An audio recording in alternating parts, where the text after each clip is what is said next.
The park was alive with laughter, the sound of children racing across the grass, swings creaking as they rose into the air, and the faint hum of a fountain in the distance. Families filled the space, their voices rising and falling like music. But at one corner of the park, very different silence sat quietly on a wooden bench. Keanu Reeves was there with his daughter, a little girl no older than 7. Her small hands clutched the straps of her backpack, her eyes downcast, watching the gravel beneath her shoes instead of the bright playground in front of her. Unlike the other children, she didn't run to the swings or join the games. She sat close to her father, her silence louder than the noise all around them. For months, Keanu had lived with that silence. His daughter hadn't spoken a word since the accident. Before that day, she had been full of laughter, her voice carrying joy into every corner of their home. But trauma has its own language, and for her, it had chosen quiet. Keanu looked at her, his heart heavy, yet patient. He never pushed her, never demanded words she couldn't give. Instead, he gave her presence, his hand always ready to hold hers, his arms always ready to lift her when the world felt too heavy. But inside, he carried a pain so sharp it threatened to break him each time. He saw her mouth move, but no sound come out. He had brought her to the park that day, hoping the laughter of other children might gently invite her back into the world. But as minutes turned into hours, she only shrank further into herself. A group of kids ran by, a ball bouncing near their feet. One of them stopped and waved at her. "Want to play?" The little girl glanced up, her lips parting slightly, but no words came. She shook her head, clutching her father's sleeve. The boy shrugged and ran off. Keanu stroked her hair gently. "It's okay," he whispered. "We don't have to rush." He thought the day would pass like all the others, quiet, heavy, waiting. But then something unexpected happened. A stranger walked into the park. She was an elderly woman with kind eyes and a soft smile, carrying a small basket of birdseed. She moved slowly, but there was a grace in her steps, like someone who understood the rhythm of silence. She sat down on a bench near them, scattering seed across the ground. Soon, pigeons fluttered down, filling the air with soft wings. Keanu's daughter watched, her eyes widening slightly. The woman noticed and smiled. "They always come when you share," she said, her voice gentle, almost like a lullaby. She reached into her basket and held out some seed toward the little girl. For a moment, the girl froze, clutching her backpack tighter. Then she glanced at her father. Keanu gave her a small nod, his eyes kind. Slowly, with hesitant fingers, she reached out and took the seed. She crouched near the pigeons, holding out her small hand. To her surprise, one bird hopped closer, pecking gently from her palm. Her eyes lit up, a flicker of wonder breaking through the shadows she had carried. For so long, the old woman leaned closer, whispering softly, "You're safe here. They trust you." And then it happened. The little girl gasped softly, her lips moving. Keanu froze, his breath caught in his chest. A sound came out, faint, trembling but real. One single word, "Come," she whispered. It to the bird, her tiny voice breaking the silence that had held her captive for months. Keanu's single quotes, his eyes filled with tears. He covered his mouth with his hand, overwhelmed by the miracle of hearing her voice again, even if it was just one word. The old woman looked at him knowingly, as if she had seen this moment coming, and Keanu realized this was no ordinary encounter. The stranger had touched something deeper, something he couldn't reach on his own. The silence had cracked. And what would follow would change both of their lives forever. Asterisk. The word was small like a feather, but it shook the whole world inside. Keanu. He stared at his daughter, afraid to move, afraid to breathe, as if any sound might scare her single fragile syllable back into hiding. The old woman kept sprinkling seed. The birds kept pecking softly. The park kept moving as if nothing had changed. But for Keanu, everything had changed. His daughter looked up at him for the briefest moment. There was surprise in her eyes, then worry, then the old fear. She leaned against his side and pressed her face into his sleeve. He wrapped his arm around her and whispered, "You are safe. I heard you. I am right here." The old woman did not rush. She did not clap or cheer. She only smiled and said, "One word is a door." She took another pinch of seed and held it out. "If you wish, we can open another?" Keanu looked at his daughter. "Do you want to try again?" he asked softly. She hesitated, then gave the smallest nod. The old woman placed seed in her tiny palm and guided her hand forward. A pigeon with a ragged tail hopped closer, brave and curious. "You can talk to him," the woman said in a voice like warm tea. Not loud, just true. The girl's lips parted, nothing came. Her throat tightened. Keanu felt her body tense, and he whispered, "No hurry." The old woman waited with her, counting the breaths silently by pressing 2 fingers against her own wrist. A slow, steady rhythm.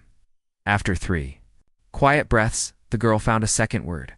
Here it was softer than the first, but it was there. The old woman nodded as if she had expected it all along. For a few minutes, time was kind. The girl fed the birds. She did not speak again, but she did not hide either. Keanu watched with a relief so tender it almost broke him. He wanted to thank the old woman with 100 sentences, but the only words he found were simple. "Thank you for being gentle. Gentle is the only key that fits certain locks," she said. Then she stood slowly, her knees stiff. "We'll leave you to the moment you already earned." She took 2 steps and paused. "If she likes birds, bring a small bell next time. Bells invite breath. Breath invites voice." Before Keanu could ask her name, a shout cracked the calm. A teenager with a phone had noticed him. "Hey, it's Keanu Reeves," he yelled across the path. Heads turned. More phones rose. Some pointed. At the child, whispers ran fast and careless. Keanu's daughter flinched and dropped the seed. The birds scattered. The old woman's mouth tightened, just a little, then softened again. She looked at Keanu. "Hold the frame," she said quietly. "Make the world small." He moved at once, creating a little half circle with his body and the bench. His jacket spread like a small wall. He spoke to the nearest onlookers in a voice so calm it lowered the air itself. "Please give my daughter privacy. Out. We are having a quiet moment." Most people stepped back at once. A few kept filming. The old woman turned to a couple of teens and smiled. "You can help," she said. "Stand between your cameras and the child." The boys blinked, surprised at being invited. Rather than scolded, then shuffled into a loose line that blocked the worst of the lenses. The moment cooled. The park remembered how to breathe. When the crowd thinned, Keanu turned to thank the woman, but she was already walking away. Her basket light, her steps slow, her figure shrinking between the trees. "Wait," he called softly, but she lifted a hand without turning and kept going. His daughter tugged his sleeve. She pointed at the ground where a tiny brass bell lay near the seed. It must have fallen from the woman's basket, or perhaps she had left it on purpose. The bell was no bigger than a walnut, dull with age, tied to a thin red thread. The girl picked it up carefully and tucked it into the front pocket of her jacket as if it were a treasure map. On the ride home, city lights slid across the car windows like quiet rivers. The girl did not speak, but she held the bell in her fist and tapped it once in a while, testing the sound. It made a soft ring, more breath than metal. Keanu kept his eyes on the road and his heart on her breathing. That night he sat on the floor near her bed while she drew in a little notebook. She sketched a bird with a ragged tail and wrote a single shaky word under it. Here, he wanted to cry again, but he did not. He only said, "It is beautiful." Before sleep, he showed her a game the old woman had started without words. "Smell the soup," he said, breathing in slowly through the nose. "Cool the soup," he said, blowing out softly. They practiced together with the little bell. The bell rang on the breath out, a tiny star in the dark room. After 10 gentle rings, her eyelids grew heavy. She fell asleep with the bell in her hand. The red thread looped around her fingers in the quiet. Keanu took out his phone and typed a note so he would not forget. Find the woman with the basket. Bring more bells. He did not know how to find her, but he had learned something important about gentle miracles. He often returned to the same places. Morning brought a new test. At breakfast, the girl tapped the bell once and looked at the cereal. She opened her mouth, closed it again, and pushed the bowl away. Her appetite had faded since the accident. Another quiet wound. "Okay," Keanu said, "we can try toast." He made a small heart with honey on it. She studied the heart without touching it. He did not push. Instead, he tapped the bell lightly and breathed once, twice. After a while, she took a small bite. It was enough for the moment.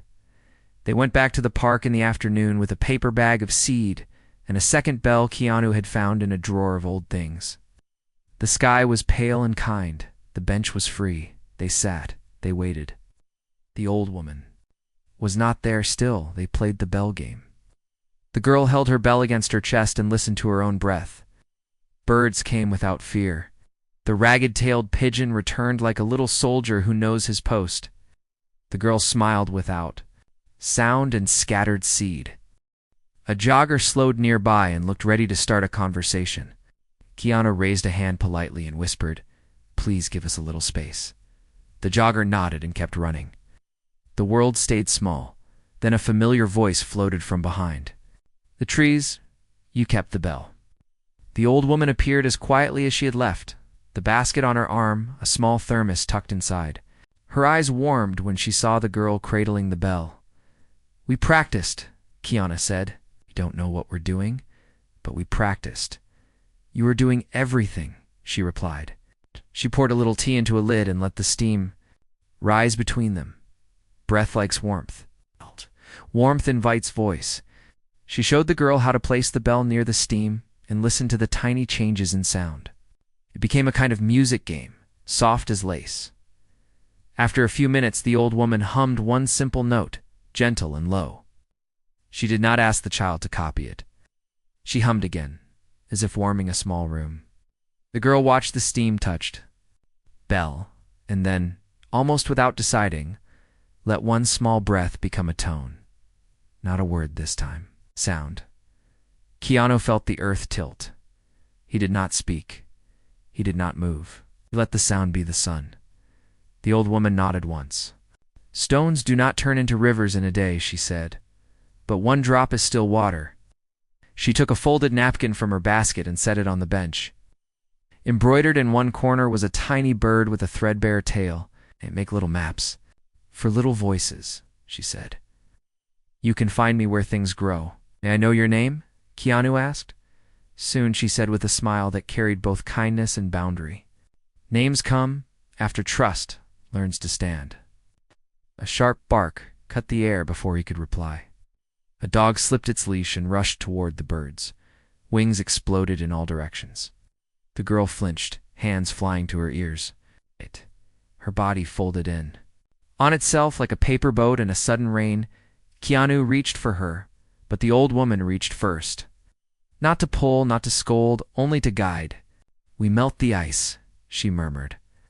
She put the girl's small hands on her own ribs, then on Keanu's, then back on her own. Inhale together, exhale together. Ring the bell on the out-breath. The dog's owner apologized, grabbed the leash, hurried away. The birds settled again, like gray leaves. After a minute, the girl's shoulders softened. She peeked out from her shelter and looked at the old woman. The woman smiled and touched the red thread. "Your bell is brave," she said. Then a man in a dark jacket stopped a few feet away and lifted a phone. "Hey, are you Keanu Reeves?" he called out. "Is this a therapy thing?" "My followers would love a clip." The old woman turned to him, with a look as steady as a gate. "Please do not film a child without consent," she said. "We are building a voice here, not a headline." The man laughed, awkward and loud. "It's public space." Keanu stood, not angry, just full. "I'm asking you kindly," he said. "Please give us privacy." The man shrugged and lowered the phone, but he did not move far. He lingered under a tree like a storm that doesn't know where to go. The old woman took a small card from her basket and handed it to Keanu. On one side was a hand-drawn map. On the other, 4 words, "Community Garden, Willow Street, Tuesday 4. If you wish," she said. "Come then. We plant peas." Peas like little voices. She winked at the girl, whose mouth twitched with the ghost of a smile. As the sun softened toward evening, the old woman left again, her basket lighter, her steps small, but sure. The man in the dark jacket finally drifted away. The park returned to itself. On the walk home, the girl tapped her bell and watched the sound ripple across the quiet spaces between buildings. At a red light, she tugged Keanu's sleeve and pointed to a painted sign on a wall. In careful letters, someone had written, "We grow what we water." She touched her throat, then the bell, then the sign, as if tying 3 islands together. At bedtime, Keanu sat with the little notebook he drew. 3 small boxes, and labeled them in very simple letters so she could follow with her finger. Breath, ring, rest. They did 1 round, then another. On the 3rd round, she whispered a word so soft, he almost wondered if he imagined it. Again, he swallowed and nodded. Again. They did the game 1 more time. When sleep finally came, she kept the bell in her hand. Keanu watched her for a long while, remembering the old woman's map and the promise of a garden. His heart felt like soil after rain, still heavy, but ready. The next day brought a harder wind. A gossip page posted a blurred photo from the park with a cruel caption, "Keanu's secret why his child won't speak." Comments frothed beneath it, loud and careless. Friends texted him angry messages. Strangers tagged him with advice he did not want. He turned off his phone and made the world small again. Breath, ring, rest. When Tuesday came, he and his daughter followed the hand-drawn map to the community garden on Willow Street. Raised beds laced the ground like quilts. Stakes held twine for future vines. Children and elders moved between rows with small tools and big patience. The old woman stood near a table of seed packets, tying red threads around tiny bells as if she were decorating courage. She looked up and smiled in a way that said, "I knew you would come." She gave the girl a packet, labeled Sugar Snap. "These peas like to climb," she said. "They will need your voice to show them where the sun is." They knelt in the soil together. The old woman showed them how to press the seeds into the ground and cover them with a soft blanket of earth. She taught them a whisper that gardeners use, a quiet rhythm that sounds like wind in grass. The girl copied the breath, if not the words. It was enough. Soon, a volunteer from the neighborhood arrived with a small guitar. He sat on an upturned bucket and played the gentlest tune. The old woman hummed. The girl held her bell. Keanu felt his throat loosen, the way soil loosens after frost. Halfway through the song, the girl's lips moved. A note slipped out. A word, not a sentence, just a note that matched the guitar for almost half a breath. The old woman did not praise. She only nodded and set another tiny bell beside the first. A quiet metal. As the light lowered, a familiar shape appeared at the gate. The man in the dark jacket stood outside the fence with a longer lens now, hungry for what did not belong to him. The old woman turned her head, then glanced at a sign by the entrance that read, "This is a consent space." She walked to the gate and pointed at the sign. "Read with your eyes," she said, "and understand with your hands." He shifted, uneasy, then left. Sometimes firmness is just kindness wearing boots.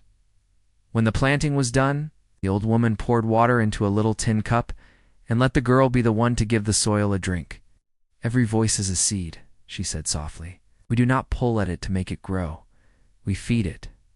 We wait. We believe." On their way out, Keanu finally asked again, "May we know your name?" The old woman looked at the child instead of at him. "You may call me Nona for now," she said. "It means I'm the kind of person who stays near." They walked home.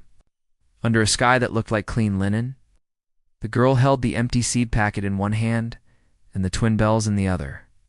Keanu felt the fear still living inside him, but it no longer ruled the house. Something else had moved in, a steady, patient faith. That night, the girl placed the seed packet next to her bird drawing and traced the word "here" with her fingertip. Then she tapped the bell twice and whispered, "Small but true," again. Keanu closed his eyes. "Again," he answered, and the tiny room felt as wide as a garden. He did not know that before the week ended. Someone from his past would step into that garden, carrying a secret that would shake him to the core. He did not know that Nona's basket held more than bells and seeds. He only knew the path in front of him, breath ring.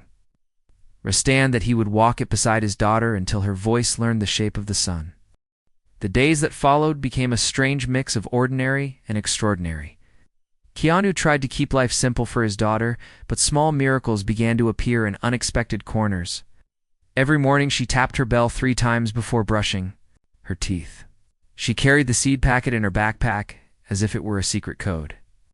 At night, instead of silence pressing like a heavy wall, there was a faint hum, or a tiny word. Keanu learned to treat each sound like sunlight through clouds. He didn't rush, didn't press, just honored it with patience. Still, beneath the quiet victories, he felt the weight of something darker. The blurred photo from the gossip page kept circulating. Strangers speculated about his daughters. Silence, spinning rumors cruel enough to make him want to disappear. Yet he knew running would not protect her. Had to build something stronger than walls. He had to build trust. On the next Tuesday, they returned to the Willow Street garden. Nona greeted them with the same basket, the same smile that carried no judgment, only welcome. "The peas are waiting," she said. They believe in her voice. Together, they watered the soil. Tiny green shoots had already broken through, fragile but determined. The girl touched them with a fingertip, wide-eyed. Nona placed a new bell on the string around her wrist. "Each sprout, each sound, is a promise kept," she whispered. Then something unexpected happened. A man stood by the entrance, not the one with the camera, but another. He was tall, with shoulders slouched as if carrying more weight than his body should. His eyes held something haunted. Keanu froze. He knew this face. "Adam," Keanu said. Slowly, the man nodded, uneasy. "It's been a long time." Nona's gaze flicked between them. "You know each other?" "We used to," Adam said. He stepped closer, careful not to startle the girl. "I read about what happened. I came because I know what silence can do to a child." Keanu's chest tightened. Adam had once been a friend, years ago, before grief had torn them apart. They had lost someone in the same accident that had changed everything, and instead of holding each other, they had walked away. Adam reached into his pocket and pulled out a necklace. Simple, worn, with a little silver charm shaped like a feather. "She gave this to me," he said, his voice breaking. "I thought maybe your daughter should have it." Keanu stared. The memory of that day slammed into him. The woman they had both loved, lost in a sudden crash, had worn that necklace. It was the last piece of her that remained. His daughter had never met her, but she was connected by blood and story. Nona looked at the necklace, then at the girl. "Sometimes objects hold voices," she said softly. "They remind us that love does not vanish, changes shape." Keanu hesitated. Should he accept this gift from a man who had abandoned him in his worst moment? Could his daughter carry the weight of something tied to so much pain? But then he saw the girl's eyes fixed on the feather charm. She reached for it, fingers trembling. Adam knelt to her level, his voice gentle. "This belonged to someone who loved your father very much. She would have loved you too." The girl touched the charm, then looked up at Keanu, searching his face. He swallowed hard and nodded. "It's okay." She took the necklace and held it to her chest. And then, without warning, she whispered a single word, hoarse but clear. Double quotes. "Mama." Double quotes. The garden froze. The volunteers, the children, Nona, Adam, even. The wind, it all seemed to stop. Keanu's knees almost gave out. His daughter had not said that word since the accident. Tears blurred his vision. He dropped down beside her, cupping her face. He whispered, "Mama?" Adam's face crumpled. He covered his mouth with his hand, fighting to breathe. Nona laid a hand on his shoulder, steady as stone. "Grief divides when we let it," she said, "but love knows only one direction forward." Keanu pulled his daughter close. She clutched the necklace and the bells, her little fists full of both memory and hope. But as the moment softened, shadows crept back. Adam stood and said, "There's something you need to know." "About that day, about the accident?" Keanu stiffened. "Don't." Adam's eyes burned with guilt. "I can't keep it buried anymore." I was there before it happened. I should have stopped her? I should have stopped, Keanu said sharply. His daughter pressed against him, sensing the storm. Nona stepped between them, her voice calm but unyielding. Not now. Not with the child listening. Truth is a seed too, but some seeds cannot be planted in winter. Adam closed his eyes and nodded, retreating a step. Then meet me tomorrow. Alone. I'll tell you everything. Keanu's heart pounded. Part of him wanted to slam the door on the past forever, but another part knew he couldn't heal his daughter if he refused to heal himself. Nona touched his arm gently. Sometimes the voice we fear most is the one that frees us. That night, Keanu could not sleep. His daughter lay peacefully with the necklace clutched in her hand, but his mind was a storm. Memories of love, of laughter, of the crash, of silence that followed it all churned. He whispered into the dark, what if the truth breaks us even more? But no one answered, except the tiny bell that rang once as his daughter shifted in. Her sleep. The next day he would have to face Adam, and the truth. And he had no idea that this truth would not only reshape his understanding of the past, but also threaten the fragile future he was trying so hard to protect. Asterisk the next morning carried a different weight. Sunlight spilled through the curtains, but Keanu felt none of its warmth. His daughter was still asleep, her hand curled around the feather necklace as if she feared it might vanish in the night. For a moment, Keanu considered not going. Why dig up wounds when silence had finally cracked open into healing? But healing, he knew, was fragile. It was built on truth, not lies.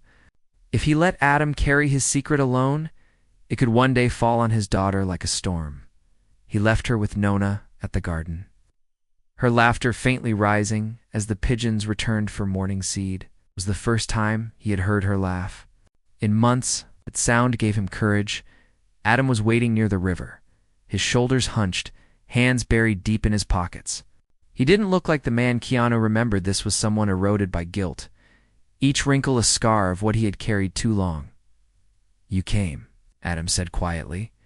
Just tell me, Keanu replied, his voice steady but heavy. Adam's eyes flicked to the water before he spoke. The night of the accident. She called me first. Keanu froze. The words sliced like glass. She wasn't supposed to drive, Adam continued, his voice breaking. She had been drinking. She called me to pick her up, said no. I was angry about something stupid, something I can't even remember now. I thought she'd be fine. I thought he'd stopped, choking on the words. But she wasn't. And when the crash happened, I wasn't there. I should have been. I could have stopped it. Keanu's fists clenched. His breath came fast. You let her drive. Adam nodded, tears spilling freely. I did, and every day since I've wished I could take it back. Rage boiled inside Keanu, hot and merciless. For years he had carried the pain of losing her, the silence of his daughter, the loneliness of grief, and now this man was telling him the crash could have been prevented. He stepped forward, his jaw tight. Do you have any idea what that silence did to her? To us? Adam didn't flinch. I do, because I live in silence too. I lost her that night, just like you. I lost you, my brother, and everything but blood. I thought you would hate me forever. Maybe you should. But I couldn't keep this from you anymore. Keanu's breath shook. Part of him wanted to strike, to scream, to unleash every ounce of grief on the man before him. But another part saw something else, a mirror of his own suffering. Adam had been trapped in silence too. A prison of guilt. Nona's words echoed in his mind. Sometimes the voice we fear most is the one that frees us. Keanu stepped back, running a hand over his face. You should have told me years ago. Adam nodded. I know. The silence between them was thick, but not empty. It was filled with grief, with anger, with the beginnings of something neither of them expected. Release. Keanu finally whispered, I can't forgive you. Not yet. Maybe not ever. But I hear you. Maybe that's a start. Adam's shoulders shook as he nodded, tears falling. That's more than I deserve. They stood there, two men broken by the same loss, unsure if the bridge between them could ever be rebuilt. But then Keanu's phone buzzed. A message from Nona? Come now, she is speaking again. His heart stopped. He didn't even wait to reply. He ran when he arrived at the garden. His daughter was sitting cross-legged in the dirt, surrounded by children. In her lap was the necklace, shining softly in the sun. Her lips were moving. "The birds come when I call," she whispered. Her voice fragile but real, and the birds did come. Pigeons swooped down, landing near her hands, pecking at the seeds she had scattered. The other children clapped, and Nona smiled knowingly. She is finding her way back. Keanu fell to his knees beside her, tears streaming freely. "I'm here," he whispered. She looked at him, her eyes brighter than he had seen in months. "Daddy," she said softly. It was only one word, but it was everything. And in that moment, Keanu realized something powerful. Silence had once been their prison. No. Every sound, every fragile whisper was a door opening. Yet he also knew this fragile new voice could be shattered again. The world was cruel and secrets had a way of spreading.